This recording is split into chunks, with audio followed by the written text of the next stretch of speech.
This property has been in my family for almost 50 years, starting with my father. Not long after my dad became the owner of the property, I went off in the military. In fact, I had never seen or been on the place until my father passed away in 2011.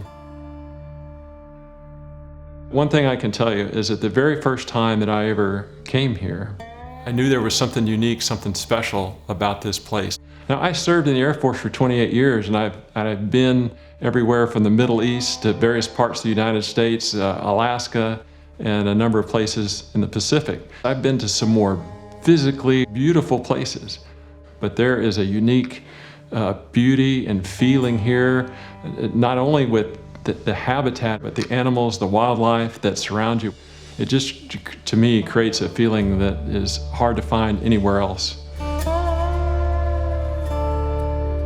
The name of our company is TheRanch at Camp Kahuiana. Kahuiana is actually Hawaiian for the meeting place. After we had named the property and began to develop it, one of the individuals that does work for us here began to find these artifacts. Some of those date back over 15,000 years. There's something about this place that drew those people here. And I feel it when I come here. And I've had other people that is almost as soon as they set foot on the property, feel like there's something different about here. There's a feeling that they get, and that's the opportunity, that's the time, that's the experience that we want to provide for you. Not long after I became the owner of the property, this part of South Texas saw the beginning of a big oil boom. And that prompted people to search out property to, buy those from you. And I always took those letters and put them right in the shredder. I read some of them, initially, and some of the offers were pretty good, but I just knew and felt inside of me that we needed to hang on to this and make it available for other people to see. It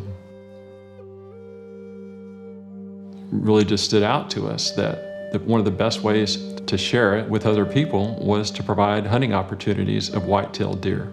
I brought on Warren Blunter as a wildlife biologist to assess the herd and of the white-tailed deer that were here, as well as the other wildlife, and make recommendations on how we could improve the habitat, how we could improve the health of the animals that were here, and how we might potentially improve the genetics of some of the animals that were here. We developed some of the road and sendero networks here. We added a high fence along the northern portion of the property.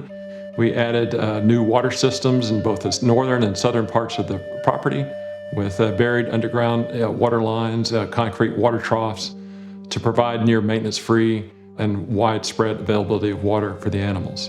We added protein feeders for the white-tailed deer to help improve their diets and, again, help improve their overall health and genetics.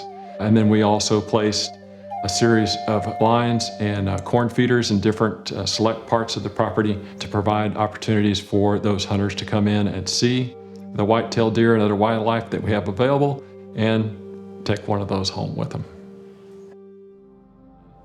Our first group of animals that we added to the property were a number of white-tailed bucks that were 2.5 years old, and that was a number of years ago. And they have become more fully developed, of course, over that time, but they have also begun to develop a new herd, with their genetics, along with the genetics of the animals that were here.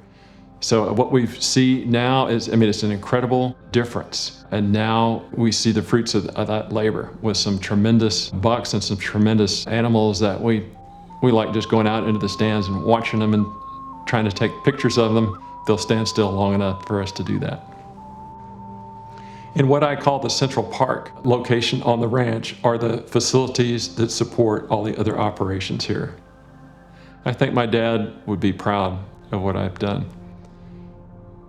In all the time that he owned the property, he never once set foot here. He never told me why. He never told his brothers why, but he didn't set foot here. But I think he'd be proud that I had taken the groundwork, and that's the way I look at it, the foundation that he laid, which was to ensure this property was here for me when the time came. To take that and then turn that into something that would mean something not just to me, but would mean something to other people. Because that was one of the things my dad was about doing things to make a difference for other people and make their lives better. I feel him here now.